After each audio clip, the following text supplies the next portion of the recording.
Future knowledge में sir YouTube channel पर आप सभी का स्वागत है। आज हम आपके लिए बहुत ही महत्वपूर्ण वीडियो लेकर के हाजिर हैं। आज हम देखेंगे कि जो अर्धवार्षिक परीक्षा 2022-2023 में हुआ है, जिसका विषय है विज्ञान और ये कक्षा 10 के लिए है। आज हम इसका सॉल्व लेकर के हाजिर हैं। इस क्वेश्चन पेपर को आज हम लोग सॉल्व करेंगे और ये हाई स्कूल के बोर्ड की परीक्षा के लिए बहुत ही महत्वपूर्ण है, क्योंकि इसमें जितने भी क्वेश्चन है वो बहुत ही महत्वपूर्ण हैं और आपकी परीक्षा में आने की पूरी संभावना है। इसलिए इस पेपर को आज हम लोग सॉल्व करेंगे और देखेंगे, ये पार्ट देखेंगे कि ये पूर्णांक जो होता है 70 नंबर का होता है और हमको कितना घंटा मिलता है। तो हमको आपको समय मिलेगा 2.5 घंटा, मतलब ये 2.5 घंटे का पेपर है, लेकिन आपके बोर्ड की परीक्षा में आपको 3 घंटा 15 मिनट का समय मिल रहा होता है। तो यहाँ पर देखेंगे बोर्ड की परीक्षा में 3.5 घंटे का पेपर मिलता है। याद रखेंगे, हम आपको पहले भी पढ़ा चुके हैं कि विज्ञान में आपको जब भी पेपर आएगा तो विज्ञान में 3 पार्ट पढ़ते हैं। कितना पार्ट में होता है? 3 पार्ट, मतलब खंड करके दिया रहता है, खंड क, खंड ख और खंड ग। 3 पार्ट में पेपर होता है। फर्स्ट पार्ट जो खंड क होता है, इसमें आपको भौतिक विज्ञान पूछता है। क्या पूछता है? इसमें आपको भौतिक विज्ञान पूछता है। दूसरे वाले पार्ट में खंड ख जो है, इसमें आपको रसायन विज्ञान पूछता है। क्या पूछता है? आपको रसायन विज्ञान पूछता है, मतलब आपको केमिस्ट्री पूछता है। और तीसरे में आपको जीव विज्ञान पूछता है। क्या पूछता है? तो इसमें आपको जीव विज्ञान से क्वेश्चन आता है। याद रखेंगे, इसमें फिजिक्स होता है, इसमें फिजिक्स होता है और इसमें आपका केमिस्ट्री होता है। क्या होता है? केमिस्ट्री होता है। इसमें केमिस्ट्री होता है और इसमें क्या होता है? बायोलॉजी होता है। इसमें क्या होता है?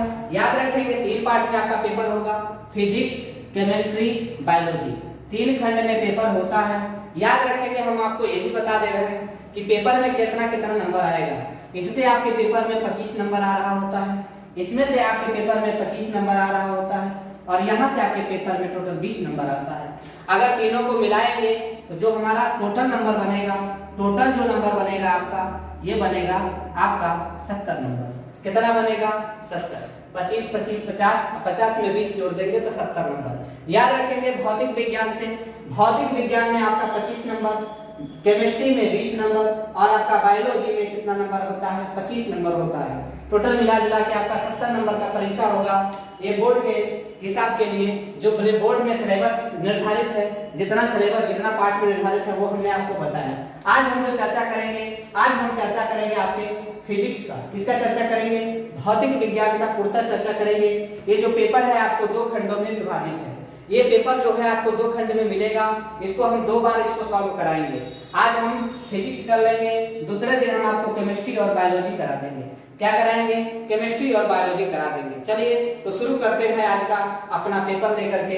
सबसे पहले हम बहुविकल्पी क्वेश्चन कराएंगे। कौन सा क्वेश्चन कराएंगे? तो सबसे पहले हम बहुविकल्पी क्वेश्चन कराएंगे। उसके बाद हम आपको जो आपके प्रश्न पूछे गए हैं उनका आंसर कराएंगे। तो चलिए हम बहुविकल्पी क्वेश्चन शुरू करते हैं।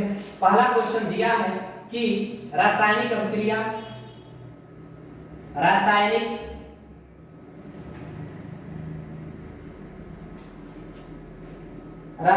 अभिक्रिया, रासायनिक अभिक्रिया में भाग लेने वाले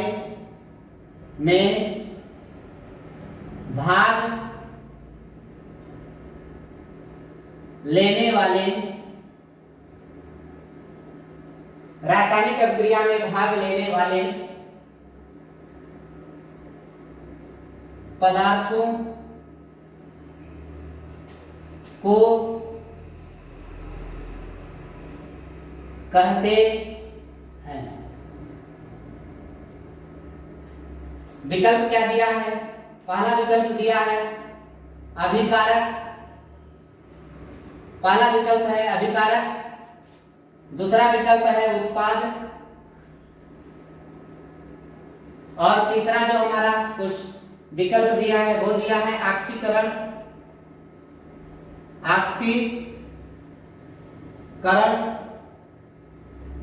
और हमारा चौथा विकल्प जो दिया है वो दिया है अपचायक।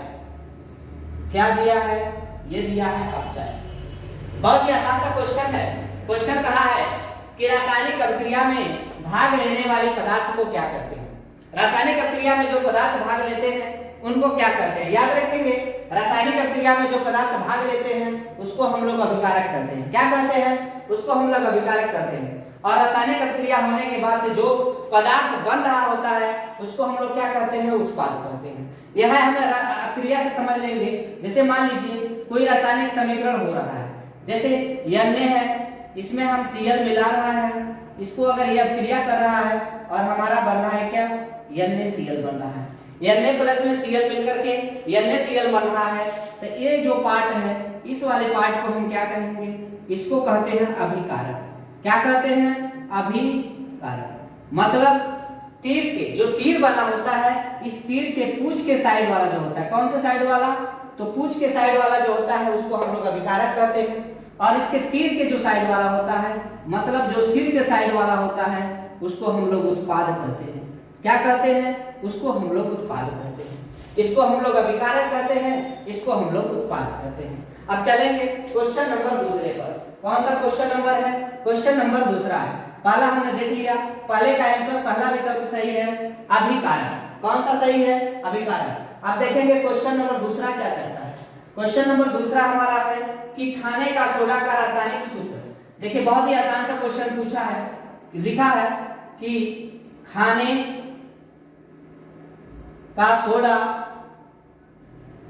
खाने का सोडा, खाने का सोडा का रासायनिक, खाने का सोडा का रासायनिक सूत्र है। खाने के सोडा का रासायनिक सूत्र है।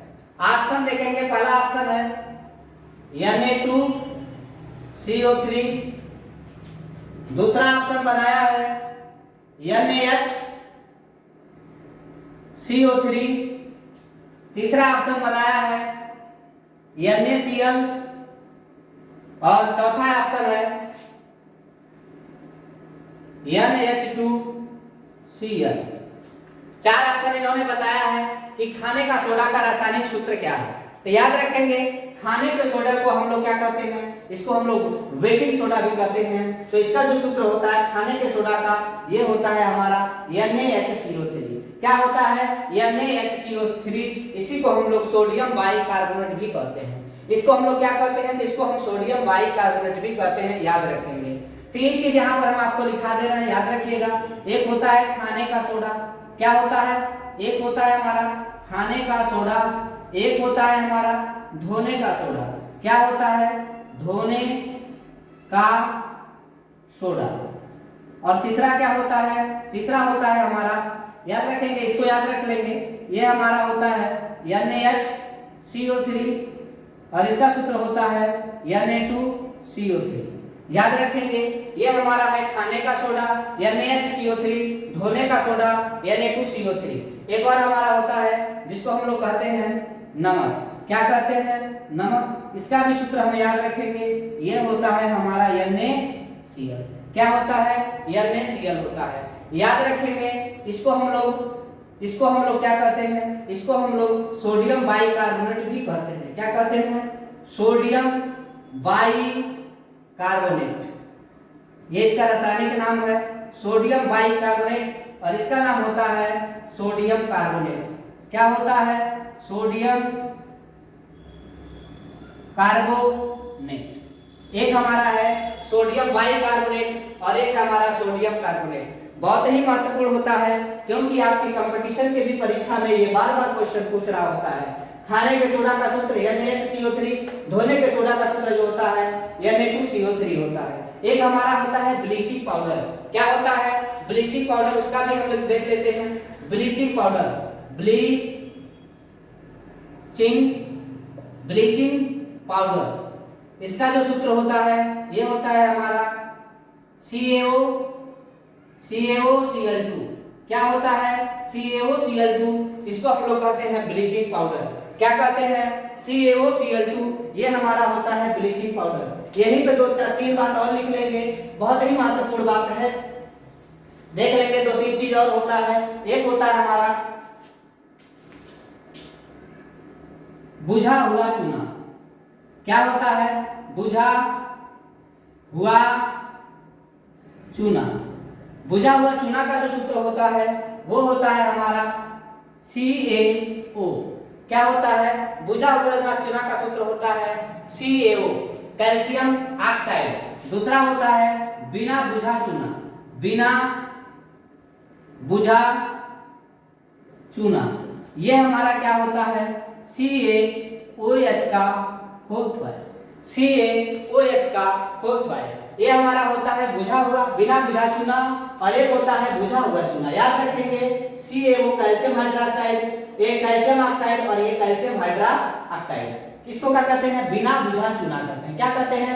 बिना बुझा चूना। हमने 4-5 चीजों को देख लिया। ब्लीचिंग पाउडर CaOCl2 होता है, बुझा चूना CaO होता है, बिना बुझा चूना CaOH का होल ट्वाइस होता है। हमारा खाने वाला जो सोडा होता है NaHCO3 होता है, जिसको हम लोग सोडियम बाइकार्बोनेट कहते हैं। धोने वाला सोडा Na2CO3 होता है, इसको हम लोग सोडियम कार्बोनेट कहते हैं। और नमक का सूत्र तो हम लोग जानते हैं NaCl होता है। चलेंगे हम अगले क्वेश्चन पर। एक क्वेश्चन के माध्यम से हम देख रहे हैं 5-6 क्वेश्चन हम लोग कर ले रहे हैं। इसी तरीके से हम अगले क्वेश्चन पे चलते हैं। अगला क्वेश्चन क्या कह रहा है? अगला क्वेश्चन हमारा कह रहा है कि जल में घुलनशील होता है। तीसरा हमारा क्वेश्चन है कि जल में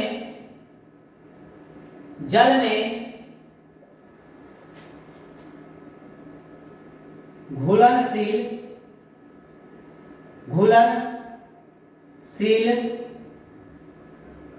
होता है। क्या क्वेश्चन है? क्वेश्चन है कि जल में घुलनशील होता है। ऑप्शन देखेंगे। पहला ऑप्शन लिखा है विटामिन ए, दूसरे में है विटामिन डी, तीसरे में है विटामिन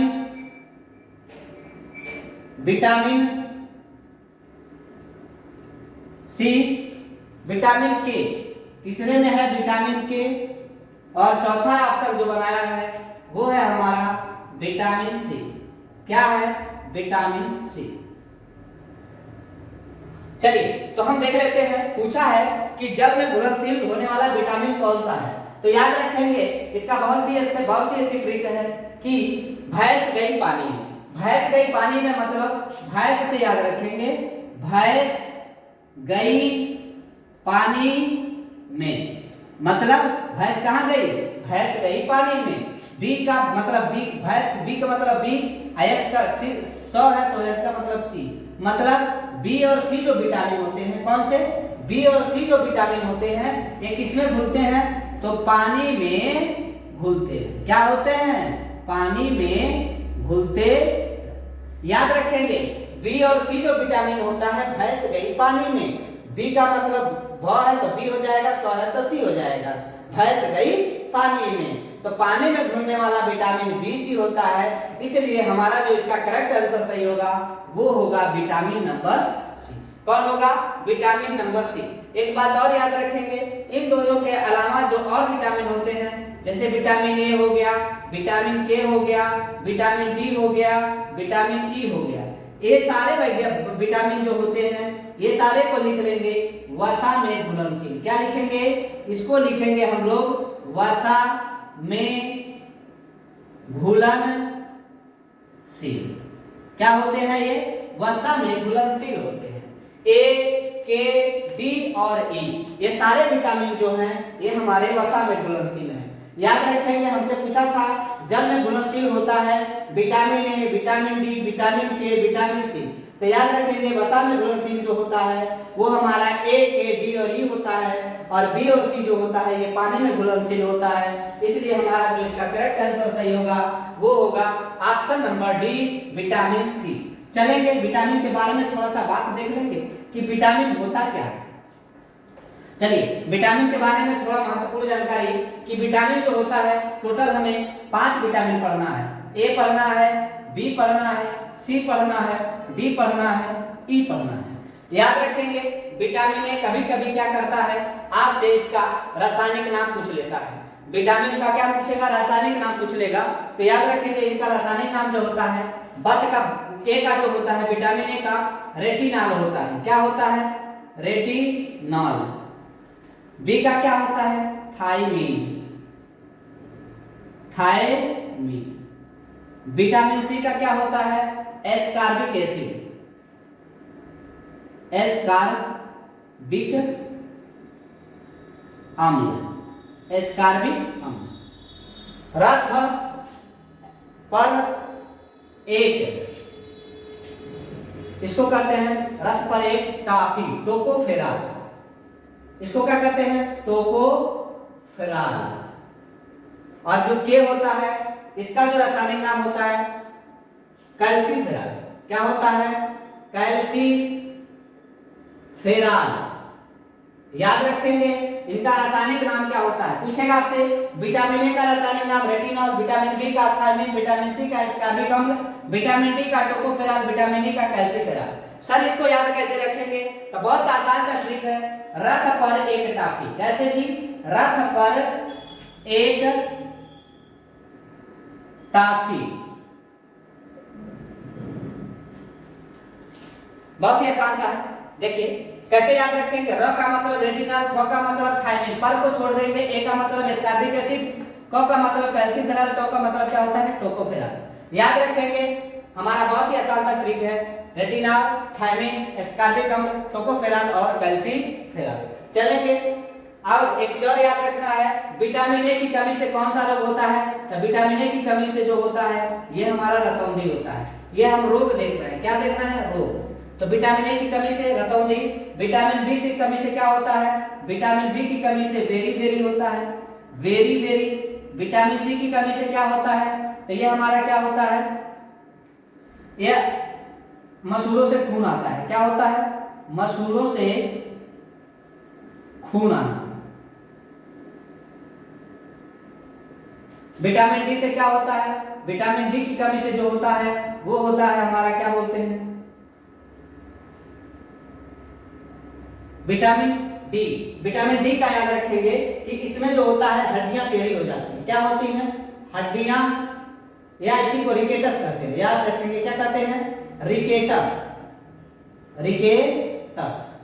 और विटामिन ई की कमी से नपुंसकता।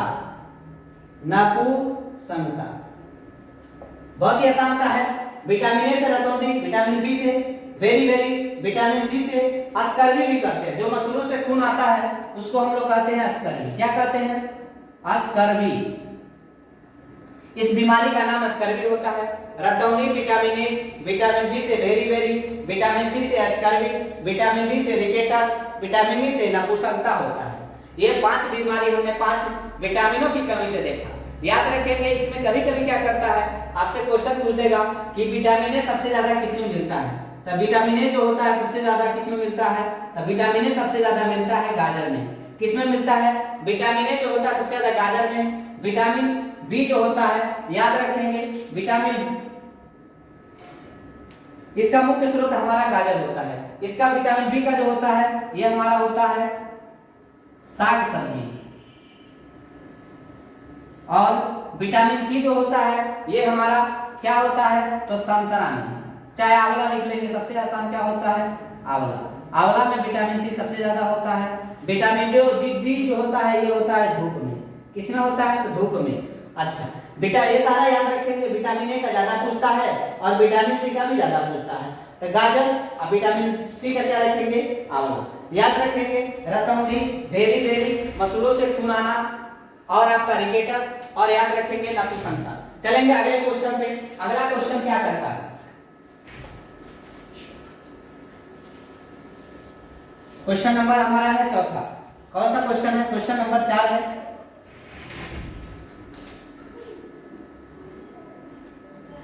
क्वेश्चन नंबर 4 क्या कह रहा है?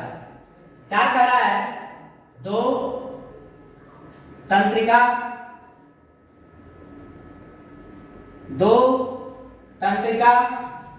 कोशिका, 2 तंत्रिका कोशिका के मध्य खाली स्थान को, खाली 2 तंत्रिका कोशिका के मध्य खाली स्थान को कहते हैं। क्वेश्चन है कि दो तंत्रिका कोशिका के मध्य खाली स्थान को कहते हैं।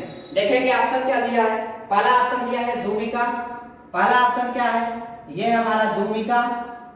दूसरा ऑप्शन क्या है, दूसरा ऑप्शन है सिनेप्स।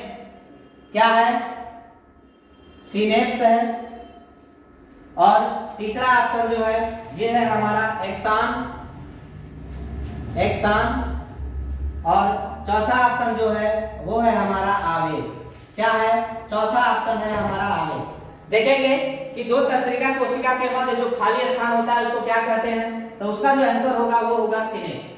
सिनेप्स क्या होगा, सिनेप्स। मतलब दो तंत्रिका कोशिका के मध्य जो खाली स्थान होता है उसको हम सिनेप्स कहते हैं। क्या कहते हैं, सिनेप्स। एक बात यहाँ याद रखेंगे कि जो हमारी तंत्रिका कोशिका होती है, क्या होती है, तंत्रिका कोशिका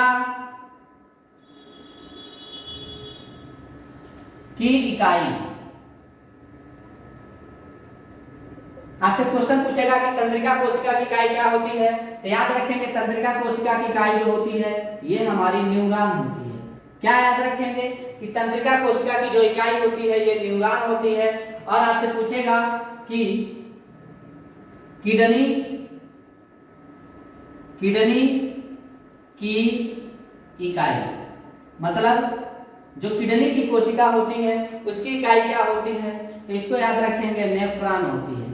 क्या याद रखेंगे, याद रखेंगे इसकी कोशिका की इकाई क्या होती है, नेफ्रॉन होती है। याद रखेंगे तंत्रिका कोशिका की इकाई न्यूरॉन।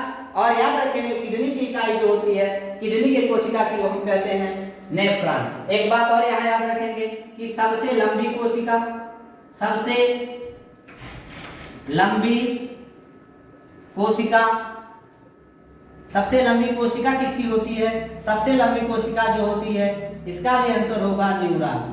क्या होगा, न्यूरॉन। हमने एक क्वेश्चन के माध्यम से 4 क्वेश्चन देख लिया कि दो तंत्रिका कोशिका के मध्य खाली स्थान को क्या कहते हैं, सिनेप्स कहते हैं। तंत्रिका कोशिका की इकाई क्या होती है, न्यूरॉन होती है। तंत्रिका कोशिका की इकाई न्यूरॉन होती है। किडनी की इकाई नेफ्रॉन होती है। और सबसे लंबी कोशिका जो होती है वो किसकी होती है, न्यूरॉन की होती है। चलेंगे अगले क्वेश्चन पर। क्वेश्चन नंबर 5 क्या कहता है, क्वेश्चन नंबर 5,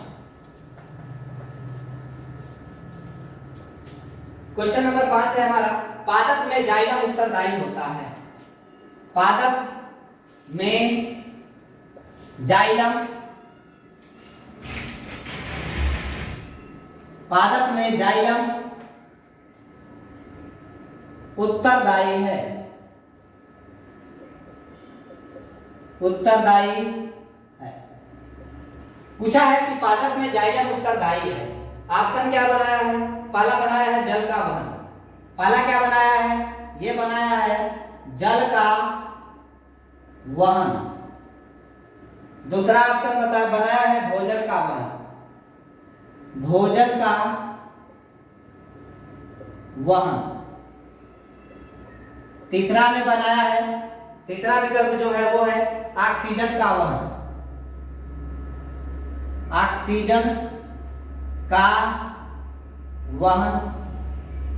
और चौथा ऑप्शन बनाया है सभी। चौथा ऑप्शन क्या बनाया है, सभी। चलिए याद रखेंगे कि पौधों में 2 ऊतक पढ़ेंगे हम। पौधों में कितने ऊतक पढ़ेंगे, पौधों में मात्र 2 ऊतक पढ़ेंगे। एक का नाम क्या होता है, एक का नाम होता है जाइलम। क्या नाम होता है, एक का नाम जाइलम होता है और दूसरे का नाम होता है फ्लोएम। क्या नाम होता है, फ्लोएम। एक का नाम जाइलम और दूसरे का नाम होता है फ्लोएम। याद रखेंगे, आपसे पूछेगा जाइलम क्या करता है, तो याद रखेंगे जाइलम जो होता है ये हमारे जड़ से पानी तथा खनिज लवण को पौधों के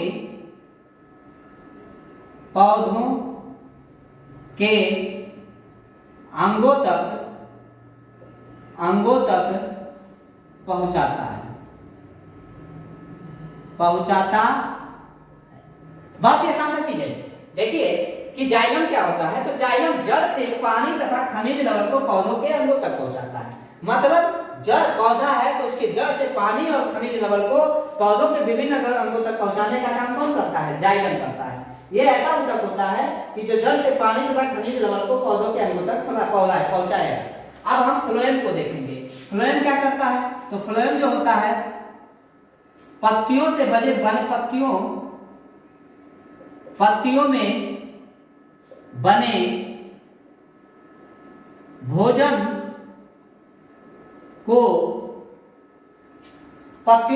भोजन को पौधों के सभी अंगों तक पहुंचाता है। क्या है, जाइलम जड़ों से पानी तथा खनिज लवण को पौधों के अंगों तक पहुंचाता है।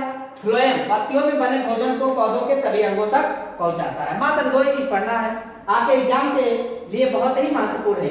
हमेशा इसे क्वेश्चन आता है कि जाइलम क्या होता है, फ्लोएम क्या होता है। तो जाइलम का मतलब जो है, तो जो का मतलब जल, और जल से क्या करेगा, जल का मतलब पानी तथा खनिज लवण को पौधों के अंगों तक पहुंचा देगा, नीचे से ऊपर ले जाता है। फ्लोएम क्या करता है, पत्तियों में जो भोजन बनता है उस भोजन को क्या करेगा, पौधों के सभी अंगों तक पहुंचा देगा। याद रखेंगे। तो यहाँ पर जो हमारा आंसर होगा कि पौधों में जाइलम उत्तरदायी होता है, तो याद रखेंगे जल के वहन के लिए। किसके लिए होता है, जल का वहन। अब जैसे आपके भोजन का वहन पूछा है तो ये हम याद रखेंगे कौन होता है, फ्लोएम होता है। अभी हमने देखा, इसका आंसर क्या हो जाएगा बाबू, फ्लोएम हो जाएगा। ऑक्सीजन का वहन पूछ रहा है तो ऑक्सीजन का वहन याद रखेंगे, ये जो होता है हमारा ब्लड में जो हीमोग्लोबिन पाया जाता है, क्या होता है, हीमोग्लोबिन जो होता है ये हमारा ऑक्सीजन का वहन करता है। ऑक्सीजन का वहन कौन करता है, तो जो ब्लड में हीमोग्लोबिन पाया जाता है वो हमारे ऑक्सीजन का वहन करता है। तो यहाँ से हमने 2-3 क्वेश्चन देखा। चलेंगे अगले क्वेश्चन पर। अब क्वेश्चन नंबर हमारा कौन सा है, ये हमारा क्वेश्चन नंबर 5 था। क्या था, ये क्वेश्चन नंबर 5 था। अब चलेंगे अगला question, question number 6। Question number 6 क्या है, जरा देख लेते हैं।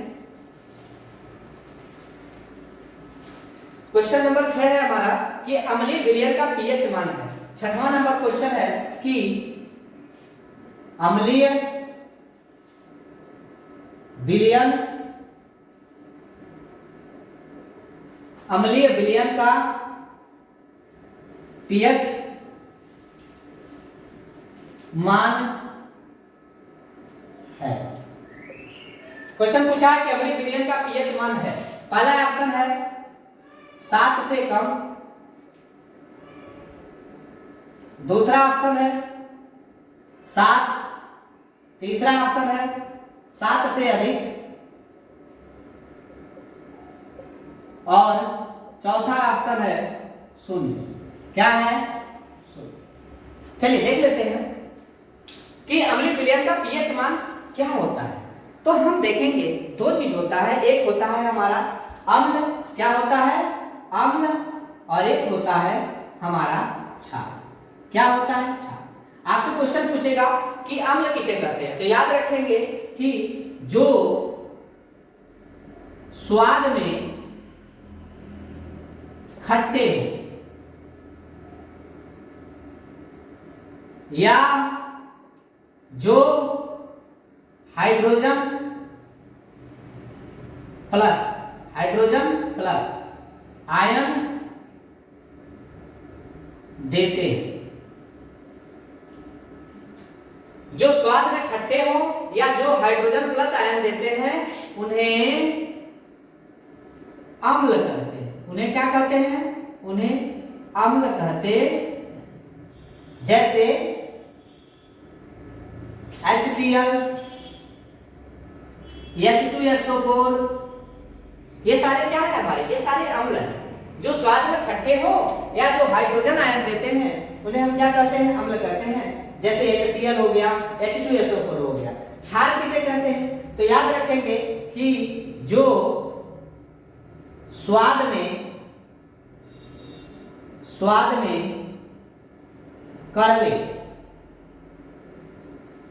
कड़वे होते हैं, जो स्वाद में कड़वे होते हैं या OH minus ion, OH minus ion देते हैं, माइनस आयन देते हैं, उन्हें क्षार कहते हैं। क्षार या भस्म भी कहा जाता है। क्या कहा जाता है? भस्म कहते हैं।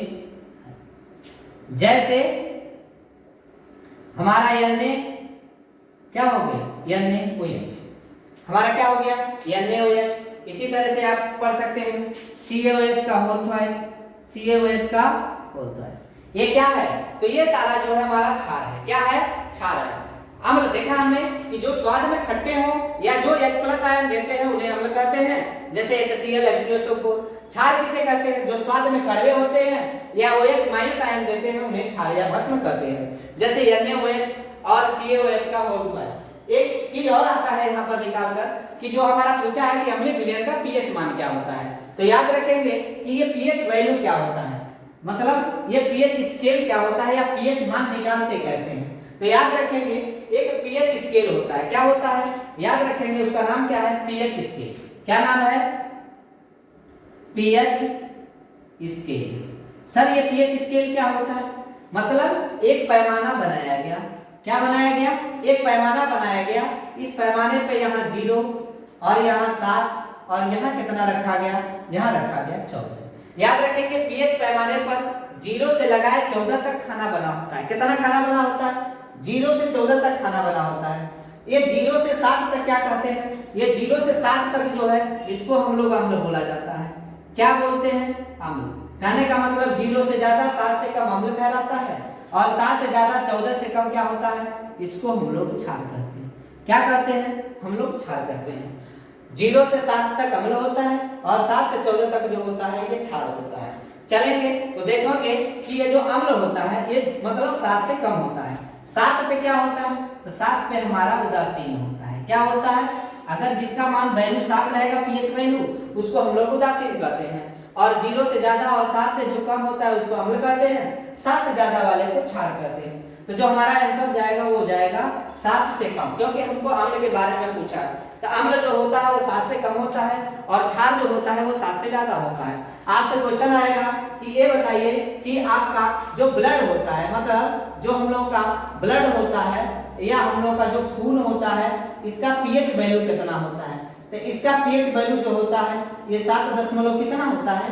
4 होता है। याद रखेंगे ब्लड का पीएच मान 7.4 होता है और इसका जो मतलब अगर पूछेगा कि ये कैसा होता है तो ये हमारा हल्का क्षारीय होता है या क्षारीय होता है। क्या होता है? तो ब्लड हमारा जो होता है वो क्षारीय होता है। चलेंगे अगले क्वेश्चन पर। क्वेश्चन नंबर हमारा कौन सा है? क्वेश्चन नंबर 7 है।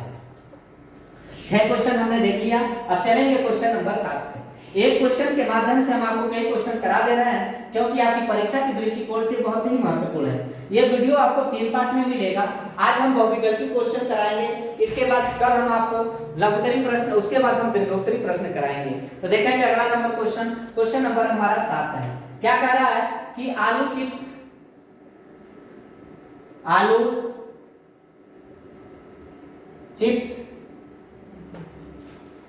निर्माता द्वारा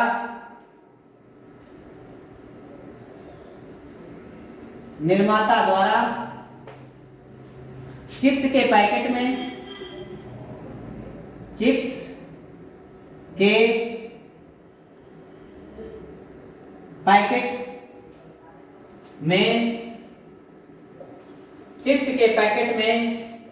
कौन सी गैस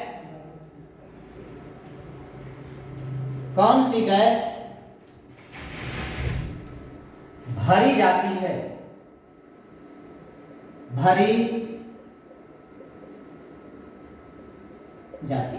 देखिए पूछा है कि आलू चिप्स निर्माता द्वारा चिप्स के पैकेट में कौन सी गैस भरी जाती है। तो पहला ऑप्शन दिया है N2, दूसरा ऑप्शन दिया है CO2, तीसरा ऑप्शन दिया है O2 और चौथा ऑप्शन दिया है, क्या दिया है जी? SO2। तो इसका जो करेक्ट आंसर सही है कि आलू चिप्स निर्माता द्वारा चिप्स के पैकेट में कौन सी गैस भरी जाती है, इसका करेक्ट आंसर सही है N2। कौन सी गैस? Nitrogen gas. आपसे क्वेश्चन पूछेगा कि जो आपका वायुयान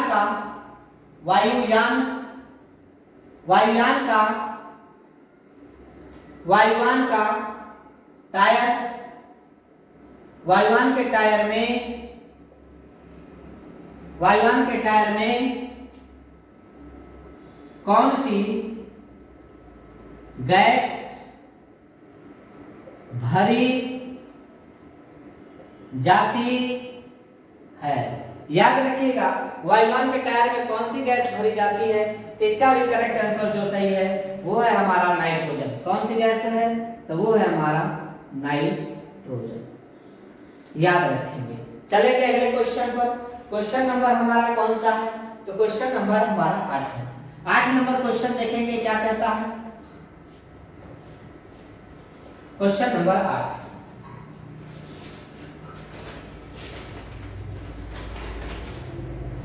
निम्न में से कौन सा पदार्थ निम्न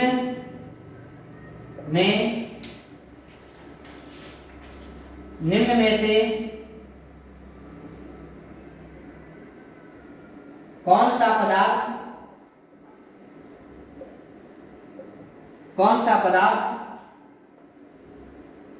लेंस बनाने के लिए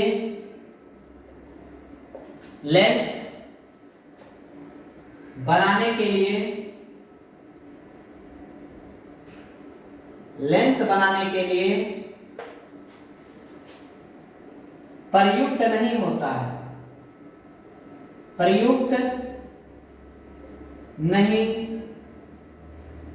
होता है, ऑप्शन दिया है। पहला है जल, दूसरा दिया है कांच, तीसरा ऑप्शन दिया है प्लास्टिक और चौथा ऑप्शन है मिट्टी। देखेंगे क्वेश्चन है कि जल, कांच, प्लास्टिक और मिट्टी निम्न में से कौन सा पदार्थ लेंस बनाने के लिए प्रयुक्त नहीं होता है। कौन सा ऐसा पदार्थ है जिसको हम लेंस बनाने में प्रयोग नहीं करते हैं, तो इसका जो करेक्ट आंसर सही होगा वो होगा हमारा मिट्टी। कौन सा सही होगा, तो मिट्टी होगा। याद रखेंगे मनुष्य का, यहां पर एक क्वेश्चन और याद रखेंगे कि जो मनुष्य का आंख होता है, मनुष्य का आंख का लेंस, मनुष्य के आंख का जो लेंस होता है वो होता है हमारा उत्तल लेंस। कौन सा लेंस याद रखेंगे कि मनुष्य के जो आंख होता है उसमें कौन सा लेंस होता है, मनुष्य का आंख का लेंस जो होता है वो होता है उत्तल लेंस। चलिए अगला क्वेश्चन देखेंगे, क्वेश्चन नंबर 8। क्वेश्चन नंबर 8 क्या कहता है, क्वेश्चन नंबर 8 हो गया। क्वेश्चन नंबर 9 है। क्वेश्चन नंबर कौन सा है, 9 है। चलिए देखेंगे, समतल दर्पण की फोकस दूरी होती है, समतल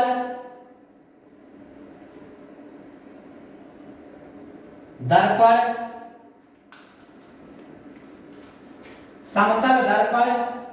की फोकस दूरी होती है। बहुत ही आसान है। क्वेश्चन पूछा है कि समतल दर्पण की जो फोकस दूरी होती है क्या होती है। पहला ऑप्शन सुनिएगा, पहला ऑप्शन है शून्य। पहला ऑप्शन क्या है, शून्य। दूसरा ऑप्शन है अनंत और तीसरा ऑप्शन है हमारा क्या, 25 सेंटीमीटर और चौथा ऑप्शन है हमारा माइनस का 25 सेंटीमीटर। तो याद रखेंगे कि जो समतल दर्पण होता है, कौन सा दर्पण, समतल दर्पण। तो समतल दर्पण होता कैसा है, तो समतल दर्पण हम देखे हैं कि समतल दर्पण जो होता है ये हमारा बिल्कुल ऐसे सीधा होता है, बिल्कुल समतल होता है। तो याद रखेंगे चूंकि ये गोल के जैसा है नहीं, तो इसलिए इसका जो फोकस दूरी होता है वो कितना होता है, अनंत होता है। याद रखेंगे, ये याद करने वाला चीज है कि समतल दर्पण की फोकस दूरी जो होती है वो हमेशा क्या होती है, अनंत होती है। कितना होती है, अनंत। याद रखेंगे ये समतल दर्पण है। याद रखेंगे इसकी जो कलई करते हैं वो करते हैं हम लोग AgNO3 का। इसको हम लोग कहते हैं सिल्वर नाइट्रेट। क्या कहते हैं जी, सिल्वर नाइट्रेट। क्या कहते हैं, सिल्वर नाइट्रेट कहते हैं। और एक चीज और यहाँ पर याद रखेंगे कि सिल्वर नाइट्रेट की तो हम लोग लेपन करते हैं। समतल दर्पण है, इसको हम नाम क्या देते हैं जी, समतल दर्पण। कौन सा दर्पण, समतल दर्पण। सिल्वर नाइट्रेट की इस पे लेपन कर देते हैं, तब जाके ये जो हमारा बनता है, ये बनता है हमारा कौन सा, समतल दर्पण। आपसे क्वेश्चन कहेगा कि सिल्वर नाइट्रेट का ही लेपन क्यों करते हैं, तो याद रखिएगा जो सिल्वर होता है, जो हमारा सिल्वर होता है, Ag होता है, ये प्रकाश का क्या करता है, ज्यादा से ज्यादा परावर्तन करता है। मतलब इस पे अगर 100 किरण प्रकाश की पड़ेगी तो 95 को परावर्तन कर देगा। तो याद रखिएगा जिस पे परावर्तन ज्यादा होता है उसी का हम लोग लेपन करते हैं। आगे चलेंगे अगले क्वेश्चन पर। क्वेश्चन नंबर अब हमारा लास्ट है, क्वेश्चन नंबर 10। लास्ट क्वेश्चन है, इसके बाद हम आपको अगले वीडियो में पढ़ाएंगे, क्योंकि अभी तक हमने जितना भी क्वेश्चन देखा सारा बहुविकल्पी प्रश्न देखा, और 10 क्वेश्चन के अलावा हमने बहुत सारे क्वेश्चन का भी डिस्कशन किया। एक एक क्वेश्चन में हमने 3-3, 4-4 क्वेश्चन को देखा, जिससे हमारा कम से कम मान के चलिएगा 40-50 क्वेश्चन तैयार हो गया। आगे चलेंगे, लास्ट क्वेश्चन है। लास्ट क्वेश्चन 10 नंबर क्या कह रहा है, कह रहा है कि नेत्र लेंस होता है, नेत्र लेंस होता है। क्वेश्चन पूछा है कि नेत्र लेंस होता है। पहला दिया है अभिसारी, अभिसारी। दूसरा दिया है अपसारी, अपसारी। तीसरा ऑप्शन दिया है आपका अभिसारी या अभिसारी या अपसारी, कोई भी। और चौथा ऑप्शन है इनमें से कोई नहीं, इनमें से कोई नहीं। क्वेश्चन क्या पूछा है कि नेत्र लेंस होता है। आप जानते हैं कि जो मानव का नेत्र होता है वो हमारा कैसा लेंस होता है, उत्तर। अभी हमने पीछे चर्चा किया कि नेत्र लेंस जो होता है वो हमारा होता है कैसा, तो हमारा उत्तल लेंस होता है। क्या होता है, उत्तल लेंस, उत्तल लेंस होता है। लेकिन इसमें क्वेश्चन में तो उत्तल लेंस का ही है नहीं, तो इसका जो करेक्ट आंसर सही होगा वो होगा हमारा अभिसारी लेंस। कैसा लेंस, अभिसारी लेंस। ये हमारा मान लीजिए उत्तल लेंस है। कैसा लेंस है, आग का जो लेंस होता है ये उत्तल लेंस है। तो यहाँ पे जो प्रकाश की किरणें पड़ती हैं, तो यहाँ पर मान लीजिए कहीं पे रेटिना है। क्या है हमारा, रेटिना है, और रेटिना पे ही प्रतिबिंब बनता है। तो यहाँ से प्रकाश की किरणें चलेंगी और कहीं रेटिना पे क्या होंगी, इकट्ठा होंगी। तो मतलब ऐसा लेंस जो प्रकाश को एक जगह इकट्ठा करता है, इसको हम लोग अभिसारी कहते हैं। अपसारी किसे कहते हैं, जो फैलाता है। तो याद रखेंगे इसका क्वेश्चन जो है, क्वेश्चन का आंसर क्या होगा, अभिसारी लेंस होगा। अब अगर आपको ये वीडियो पसंद आया हो तो आपको ज्यादा से ज्यादा लोगों में शेयर करें, क्योंकि आपकी परीक्षा की दृष्टिकोण से ये बहुत ही महत्वपूर्ण होने वाला है। क्योंकि आपके मार्च में आपके बोर्ड के एग्जाम हो जाएंगे और परीक्षा की दृष्टिकोण से ये बहुत ही महत्वपूर्ण वीडियो है। अगर अभी तक आप हमारे चैनल को सब्सक्राइब नहीं किए हैं तो चैनल को सब्सक्राइब करिए तथा ज्यादा से ज्यादा बच्चों में शेयर करिए, जिससे आपके परीक्षा की दृष्टिकोण से ये वीडियो बहुत ही महत्वपूर्ण है। आगे पार्ट की हम चर्चा अगले पार्ट में करेंगे। अभी इसका 2-3 पार्ट आएगा इस पेपर का, तो याद रखिएगा ये पेपर हम आगे आपको अगले वीडियो में सॉल्व कराएंगे।